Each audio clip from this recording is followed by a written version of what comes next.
Presiden ke-7 Republik Indonesia Joko Widodo perintahkan para relawan untuk dukung pemerintahan Prabowo Gibran 2 periode. Namun Jokowi tidak tegaskan perintah tersebut untuk 2029.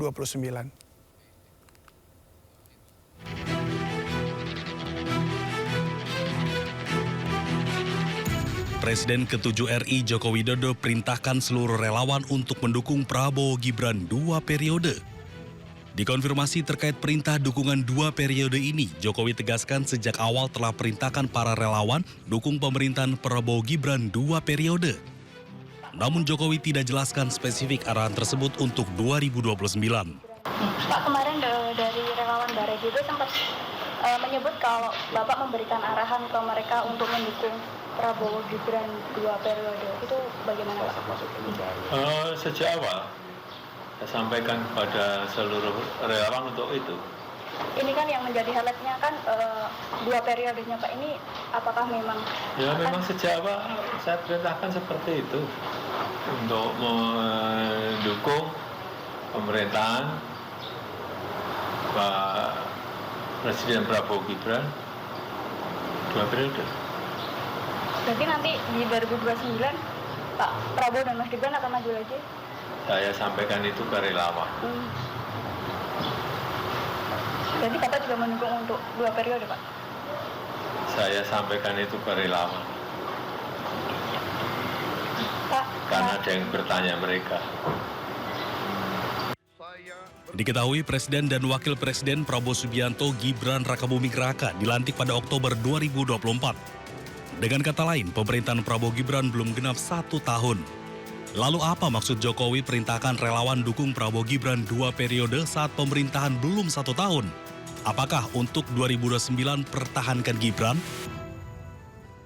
Ya pemirsa, usai Prancis yang mengakui negara Palestina, total sudah 50 negara yang mengakui Palestina. Bahkan bendera Palestina dikibarkan di luar kedutaan besarnya di London, Inggris. Chef d'État et de gouvernement, mesdames et messieurs. Dalam sidang umum PBB, sejumlah negara ramai-ramai menyatakan dukungannya untuk berdirinya negara Palestina. Prancis menjadi salah satu negara yang mengakui negara Palestina. Presiden Prancis Emmanuel Macron menyebut pengakuan negara Palestina penting untuk perdamaian di Timur Tengah, terutama untuk Israel dan Palestina. Nous devons tout faire pour préserver la possibilité même d'une solution à 2 États, Israël et la Palestine, vivant côte à côte, en paix et en sécurité. Le temps est venu. C'est pourquoi, fidèle à l'engagement historique de mon pays au Proche-Orient, pour la paix entre le peuple israélien et le peuple palestinien, je déclare que la France reconnaît aujourd'hui l'État de Palestine. Pengakuan ini langsung disambut tepuk tangan meriah dari utusan negara yang hadir. Tidak hanya itu, Prancis juga mengibarkan bendera Palestina di luar balai kota Saint-Denis. Pengibaran bendera bersejarah ini merupakan bentuk solidaritas terhadap negara Palestina sekaligus merayakan pengakuan negara Palestina. Mereka juga mendorong wali kota di seluruh Prancis untuk mengibarkan bendera Palestina. Hingga kini total ada 21 balai kota Prancis yang memajang bendera Palestina, meski pemerintah Prancis sempat meminta netralitas di gedung-gedung publik.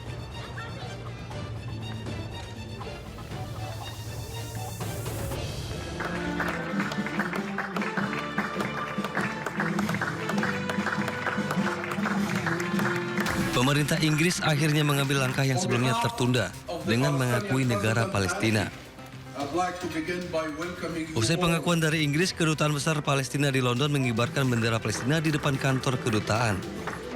Inggris sendiri bergabung dengan sejumlah negara lain, termasuk Kanada dan Australia yang secara resmi juga telah mengakui Palestina sebagai sebuah negara.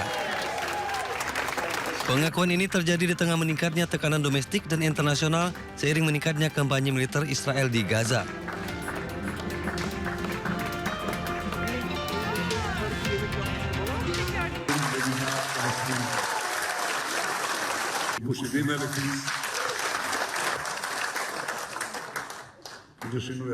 Sementara itu, Perdana Menteri Israel Benyamin Netanyahu dengan tegas menentang pengakuan negara Palestina. Ia memperingatkan bahwa langkah tersebut akan membahayakan kelangsungan hidup Israel. Kapolri Jenderal Listio Sigit Prabowo membentuk tim transformasi reformasi Polri dengan tim terdiri dari 52 anggota Polri. Informasi lengkapnya akan hadir usai jeda berikut ini.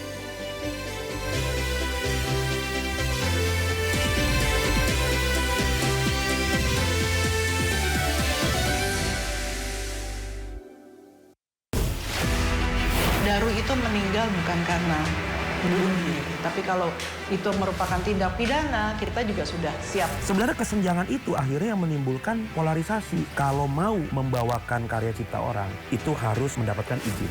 Dengan segala keterbatasan yang ada di negara ini, bersyukurlah. Jangan lewatkan One on One Senin pukul 8:30 malam di Sindo News TV. To the point aja. Di Joko itu ada tim. Membahas berbagai isu politik terkini bersama narasumber yang kredibel. Bagaimana ininya? Oke. Bawahnya ada bunker, tempat naruh uang. Di rumahnya siapa? Jokowi. Jadi orang harus hati-hati ya masyarakat. Membahas berbagai isu politik terkini. Roy Suryo ya, terus si Rismo Pipa 100% masuk bui. Bersama narasumber yang kredibel. To the point aja. Jumat pukul 9:30 malam di Sindo News TV. Isu terhangat sepekan terakhir. Ketujuh Republik Indonesia, Joko Widodo menduga ada agenda politik besar. Polisi merilis merek beras premium yang diduga diambil. Rangkuman berita viral. Sekolah rakyat gratis sangka kasus dugaan korupsi tata kelola minyak mentah. Sopir truk di Subang, Jawa Barat melakukan aksi mogok kerja. Temukan semua informasinya di Top Issue setiap Sabtu dan Minggu di Sindo News TV.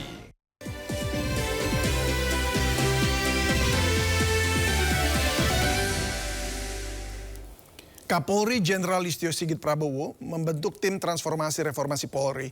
Tim ini terdiri dari 52 anggota perwira menengah hingga perwira tinggi Polri.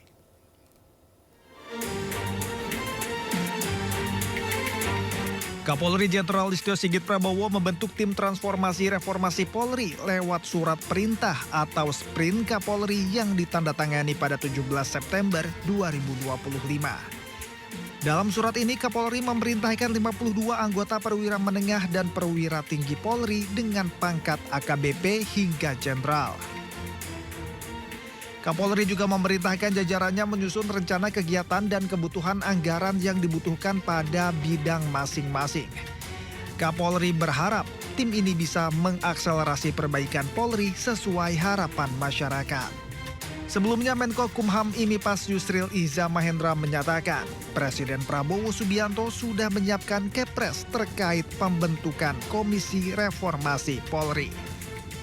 Kalau itu memang sudah disiapkan Kepresnya dan mungkin akan segera dilantik ya sehari dua hari ini, dan kita lihatlah dalam Kepresnya nanti berapa lama dia diberikan tugas untuk menyelesaikan rumusan-rumusan tentang informasi yang harus disampaikan kepada Pak Presiden itu. Selain itu, Presiden Prabowo juga melantik penasihat khusus bidang keamanan dan ketertiban masyarakat serta reformasi kepolisian Ahmad Doviri pada 17 September lalu.